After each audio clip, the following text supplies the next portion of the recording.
Right, it's not clickbait. I meant it.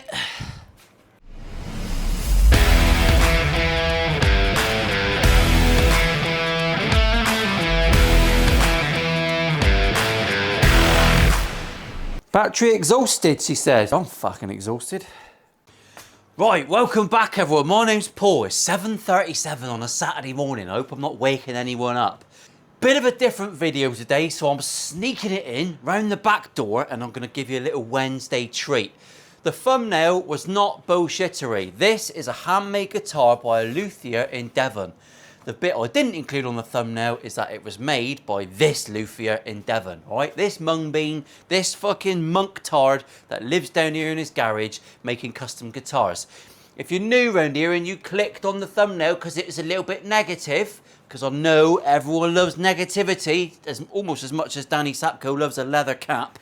Tonight, the light of love is in your eyes. I fucking love those films. This has got issues. It's the 5th guitar I ever made. I sold it to a guy called Adrian. And what I'm going to do, I'm going to run you through the things I do differently now. I'm going to fix some bits and bobs and do the fretwork. It's not really a doing video, it's a showing video. I'm going to sort it out. I'm going to show you what I do differently, where I went wrong potentially, what's good, what's bad. And hopefully you can skip a few learning steps yourself, right? I'm going to sum it all up. I don't watch a lot of guitar content. I learn from doing and fucking it up and having a go. Now, first thing we're going to talk about wood choice, the source of your wood. I was going to bring me Wagner up, but he's downstairs. When I first started building guitars, much the same as a lot of you guys, I would make this masterpiece. It's Spalted Beech from Mount Edgecombe Estate, the Mount Edgecombe Estate in Cornwall, get that right, Paul. Just over the water, I can spit that far. Spalted Beech is absolutely stunning. It's very difficult to find spalt that well. The butt match is not very good. We'll go into that. The mahogany on the back and the neck was sourced from a lady near me in Modbury. She was a boat mast builder, and it was air-dried mahogany, which is where we've gone wrong, all right? I used to build guitars, and then I used to sell them on Facebook, really, for like 50 quid more than the materials cost me. It was a hobby. I ran a kitchen business. I was learning to make guitars. I had a lot to learn. I still learn every fucking day. This has got the worst fret sprout I've ever felt in my life. It is horrific. So let's fix it. Let's give it back to Adrian playing like an absolute dreamboat. Take the strings off because they smell like an old lady's pants. Look at that, like, even back in the day, strung it with the Darios. Whew, of course I did. Oh, the controversy. Now, I'm going to run through everything I've noticed that I don't like, all right? The switch is the wrong way round on here, so I might look at swapping that. If that's not made a ding in the wood and we can cover it up with the knob swap, I might do that, I might not. Didn't put enough padding under the pickup, so it's rocking and rolling. I hate it when guitars do that, so we will fix that. My carves on the neck. Not so bad at the headstock. I started it a little bit too far up. This neck blank was probably a little bit too thin. I would blend that a lot more now. And then this heel joint is absolutely not how I do it now. Spot the errors. I mean, the bottom is how Fender still do it. Unless you want it rounded, then it's an extra grand. Thanks, Fender. But I did the same. I used to have a jig where I'd put the neck in and I'd use a router to do the curve. And that was basically how it ended up. It's not the end of the world, and I've seen some prominent guitar builders on Instagram doing it like that as we speak. Not my favourite cup of tea, but the reach around is not bad. All right, I can feel that corner, but I'm not going to fuck around with the finish of this guitar. That's daft. I am going to sort out the fret spout though, because it is horrendous. If you compare it to the sort of guitars I make now, you can see that my neck heel is sculpted and carved. I can reach over the top. I could go around and touch someone else's fanny. And a nice volute that starts a little bit further back. Lots of strength in the headstock. This is my beater that I play downstairs. Made out of a shit bit of cedar, which I think I bought around the same time, I've got to admit. That's been in the workshop for years. Comment if you think that's sexier than a bishop's toenail. If I sound a bit monotone, it's because I'm knackered. Now I'm going to pop this neck off and oh, there you go, look, wonky ferrules. It's before I invented the ferrule plate, all right, which I used to sell, but AliExpress ripped it off. Find it on AliExpress. It's cheaper than I could make it. They ripped me off, didn't they? They chipsonified me. So I've got some wonky ferrules, not the end of the world. If you're going to take any bits off though, make sure you use a Milehousestudios parts tray. Available on eBay. And what else is available? The brand new Milehousestudios Deluxe neck rest with black Alcantara rest. That is one of the greatest things that's happened to this channel. Fucking love these. They're a few quid, alright? Finest walnut Alcantara. You get what you pay for. Alright, this is a Waitrose neck rest. Available now, shameless plug. There you go, that's all the sales gimmicks I'm doing. No M6 bolts, just wood screws. I'll tell you what, it hasn't fallen apart. I've taken the neck off to get rid of the fret sprout because it really is pretty bad. I'll get Phil in to give it a wank later because he's never touched one of my instruments. Not on camera anyway. So start off with a crimson harsh as hell file.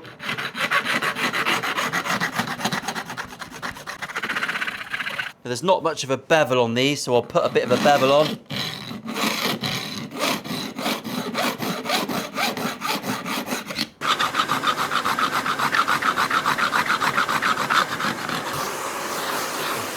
Approximately 10 hours later. Right, now while it's off the neck, I'm just going to sort out the fret ends. We'll just whip through that. Get yourself a decent fret end file. Put some glasses on so you can see what you're doing. Touch your knob while you're at it if you want. Makes it look a bit bigger. These are prescription. I'll just do the rough bits while it's off the body.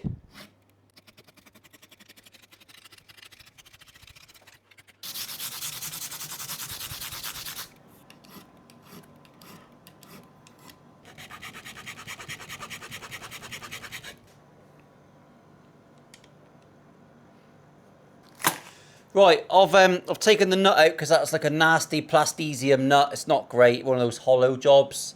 And I wasn't particularly happy with that. I've got a bone nut in there. It's not the best fit, but a bit of CA glue, be fine. Be fine. It was just a little bit of an untidy job. It was on the wonk, wasn't it? I wasn't happy with that. I've also used my fret end file. You basically use the soft edge, which has got the curve, and you get rid of all of that, right?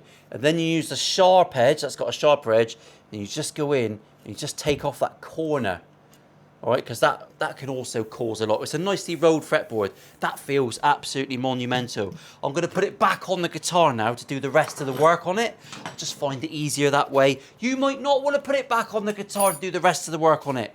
You do you, brother. That's fine. I noticed Phil McKnight used that line in the thumbnail the other day. I wonder if you're watching, Phil. Are you fucking sneaking in behind the curtains?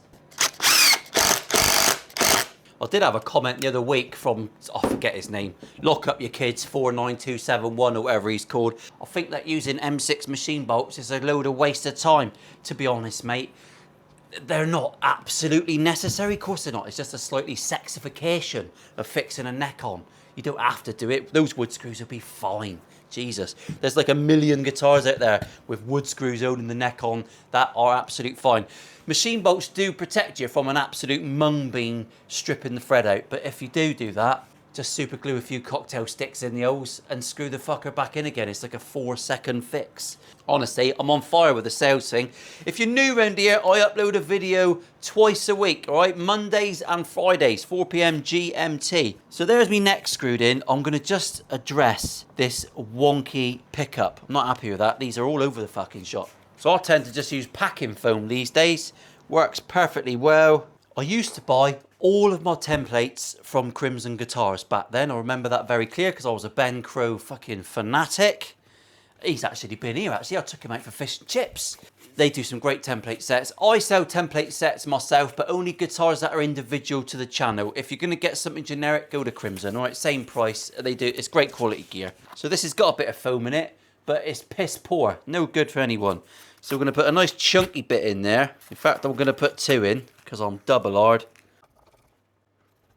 And before you go, oh, Paul, that foam would have looked better in black. Yeah, I know. I haven't got any. I've run out. What is this, amateur hour? That's much better. Much better. Let's just swap this one out. Easy fixes.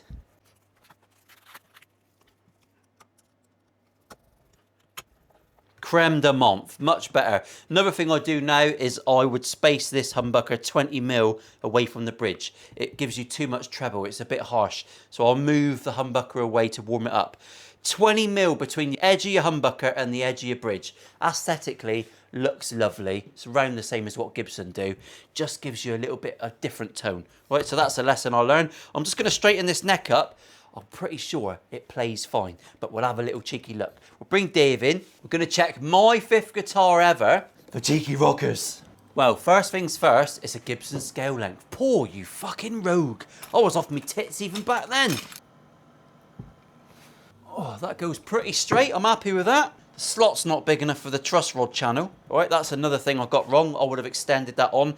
This is pre-spoke wheel truss rod infatuation. So, yeah, we'll forgive old Paul for that. Now, I fret level, recrown and polished this guitar when I did it. I don't think I glued the frets in. I've got a bit of a rock there. Ooh, ruffian. It's like a fucking gear for music. If you're wondering what these dots are, they're skewers that came with kebabs. Save some money, people. Do I look like I eat Yeah, you fat cunt. Well, it played alright in my hands, but they're rocking all over the shop. Not massive, there's nothing detrimental, there was no choking out, but I'm going to fret level, recrown and polish it. I'll just cut cameras for that because you've seen it a million times. I'm going to use a leveling beam, we'll get them spot on, and I'll polish them up with the fertilizer and we'll see how we get on. One step at a time, innit? See you in a minute. I might need to use some rosewood.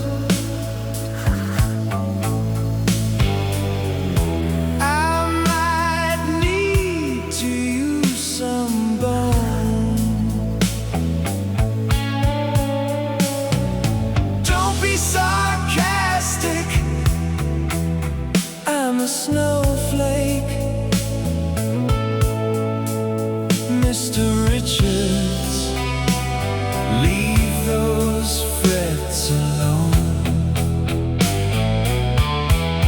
All in all, it's just another bill on the wall. Right, I'm back on the bench. I've got this far and the aircon kicks on just as I start talking. It's like it fucking knows. I didn't swap the switches round. I'm leaving that as it is, but I have swapped the wiring round inside, which is not as hideous as I thought it might be because the push-pull was the wrong way round. You had to pull it to have a full humbucker. Don't want that. We've got humbuckers. We want the primary use case to be full wallop, and that's what I've done. Everything's polished up. I did a little cheeky repair on the fretboard with some CA glue because it was chipped out to fuck. This is from the days when fretboards were like a tenner. I don't know where I got that from. I've got no idea. I've put a black nut in to replace the other one. It might be black bone. I don't know. At the minute, look, he's just floating and doing fuck all at the minute. And this is obviously way too high. Now, my action's within the realms. It's not crazy. I haven't tuned anything up. But what I want to do is I want to see how high that nut is. And we'll take the worst of it off with the sander. We don't want to be cutting slots 9 miles deep into the nut. See, at the minute, that one's 1.6 mil, all right? 1.6 mil. Oh, I cut me slot nice and equal. That's a rarity.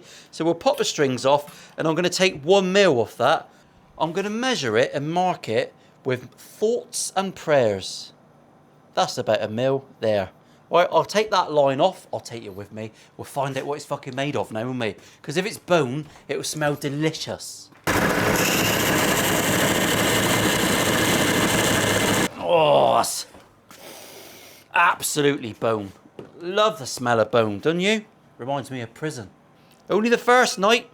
Right, I'll check that now. And we've got, 0.6 bang on straight away. And on the high, 0.56. That's fucking banging, man. Banging. Now, I've got a 9.5 radius. I don't know what that nut's cut at. I don't think it's 9.5. So I'll have to double check that as I go. I might have gone a little bit too far. I'll put the rest of the strings on. I'll make sure everything's nice and I'm happy with it. It's all lined up nice because I did it how Sean showed me. Everything's looking pucker. Strings over pole pieces. Ish. Come and say hello. Come on, you can be on the channel. I don't want to be. Everyone give it a big round of applause for Mrs. Richards. Clap, clap, clap, clap, clap, clap, clap. Do you want to say anything to the microphone? Hello. There you go, Mrs. Richards. First ever appearance. Off you go. Off you go. Yeah. This is Lock-In Tuners. If you're wondering, back in the day, I bought all of my hardware for about the first 10 guitars from Northwest Guitars. Check them out. They do their own brands of locking tuner, which I've always found to be fucking really good. Not very expensive. Sorry, Geico. And pretty much a generic bridge. They got a great selection on there. Check them out. Keep it local, innit? Keep it local.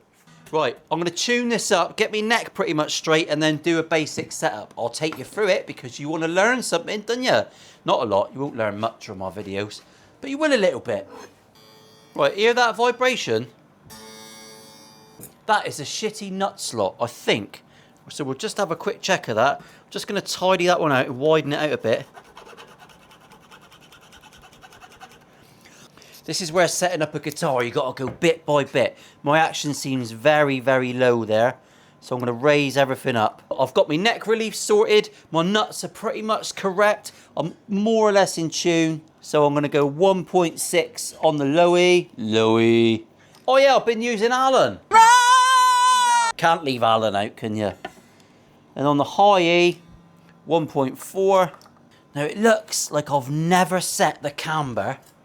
It's a 9.5 radius, and I've never set the camber. So that is wrong. There you go, Paul, idiot. So we're just gonna match the string radius to the fretboard radius. Make sure your screws are nice and equal on that saddle. When you push this down gently, they should all push down together. A lot of boring math later. We're about there on that one. Right, tuner up again. I've added another string tree, all right, because we needed two. This was quite a thin neck blank, so it's not got a very deep scoopy whoopy, and that's not giving me a particularly harsh break angle for the E and the A strings. So my A string was buzzing a bit in the nut. That took a little bit of finessing to get the buzz out because it didn't have enough break angle. Sometimes that's it's a matter of physics. Can't change that now, but it seems fine. So let's check the intonation. E, 12th fret. Little bit high, got to move the saddle back. Oh, I just learnt your intonation. That's good, isn't it?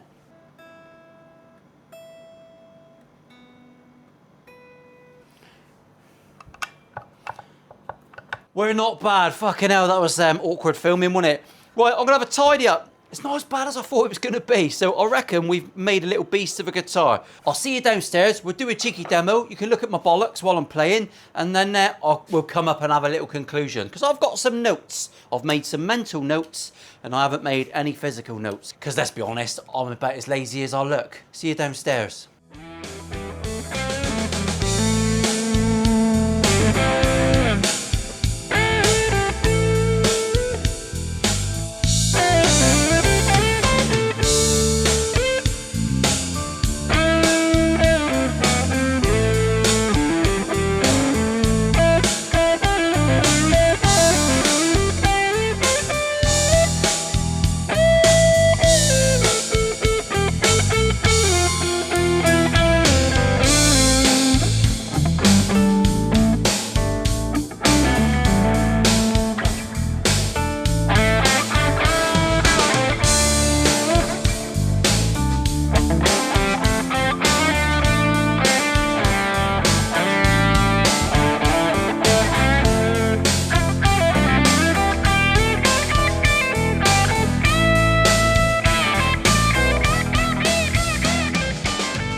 Right, so here we go. What have I learned from looking at my own guitar?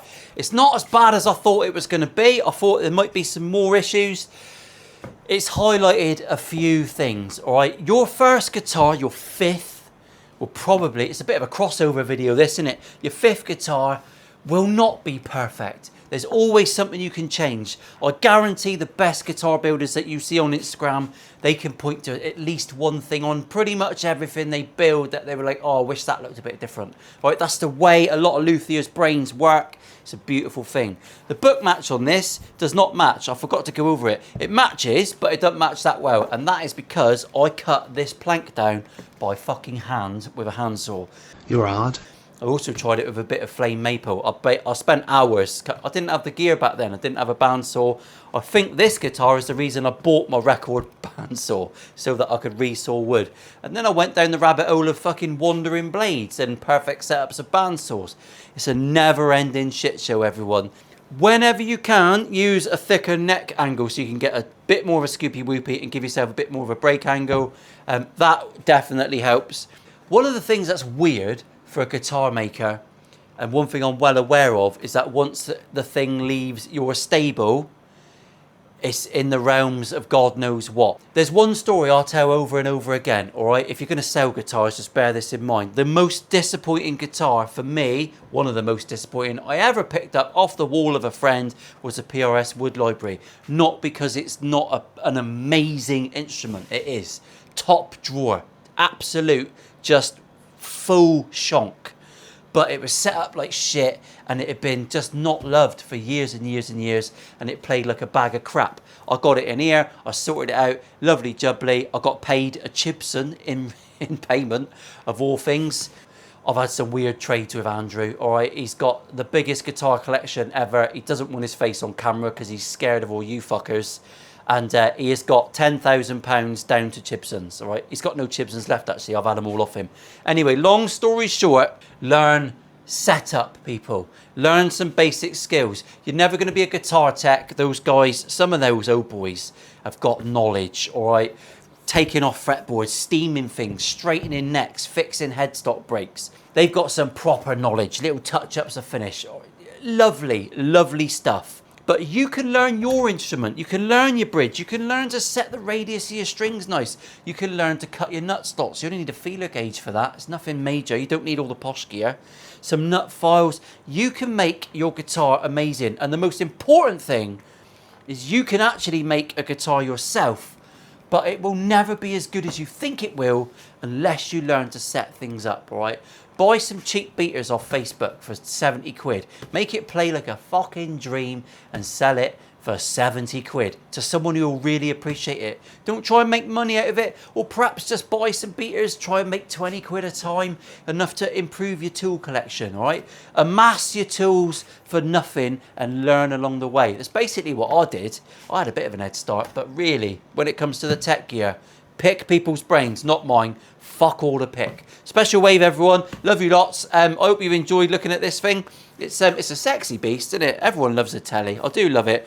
I've had an eye for the design for about 4 minutes. Bye.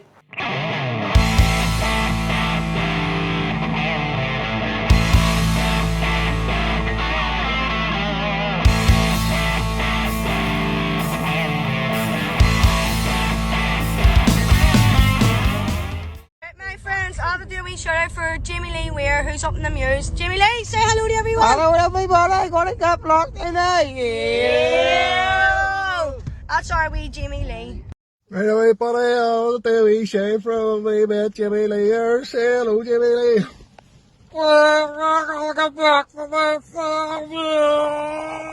This is a big shout out to the Glasgow boys. Yeah, I'm coming in pal here, Jamie Lee. Say hello, Jamie Lee.